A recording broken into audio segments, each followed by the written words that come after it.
दोस्तों, आज हम भारतीय पुराणों में वर्णित माँ गंगा की उत्पत्ति की कहानी सुनेंगे।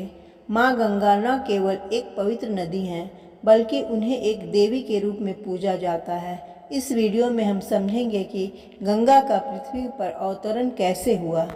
गंगा के पृथ्वी पर अवतरण का संबंध राजा सगर के 60,000 पुत्रों से है। राजा सगर की 2 रानियां थीं, केशनी और सुमति।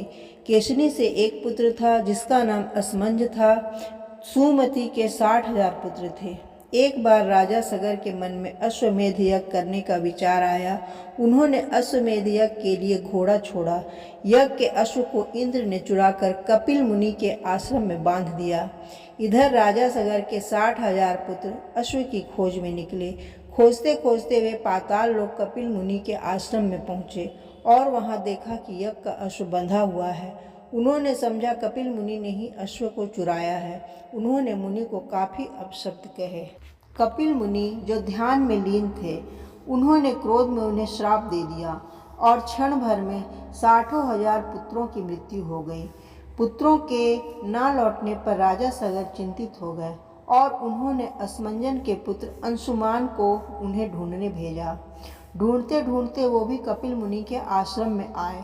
वहाँ पर एक गरुड़ ने उन्हें सारी बातें बताई। इसके बाद उन्होंने सगर संतानों को पाप मुक्त कराने का उपाय गरुड़ से पूछा। गरुड़ ने कहा, यदि पवित्र गंगा की जल की धारा स्वर्गलोक से पृथ्वी लोक पर लाई जाए तो उस जल के स्पर्श से ये पाप मुक्त हो सकते हैं। अंशुमान फिर उनके पुत्र दिलीप ने काफ़ी समय तक तपस्या की, पर वे गंगा को धरती पर नहीं ला सके। अंत में दिलीप के पुत्र भागीरथ के कठोर तप से गंगा जी प्रसन्न हुई और बोली, बताओ तुम्हारी क्या इच्छा है।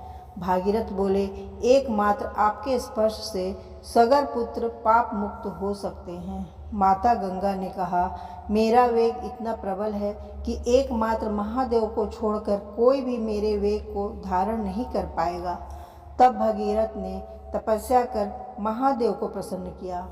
भगवान शिव ने भागीरथ की तपस्या से प्रसन्न होकर गंगा के वेग को अपनी जटाओं में बांध लिया और धीरे धीरे पृथ्वी पर छोड़ दिया।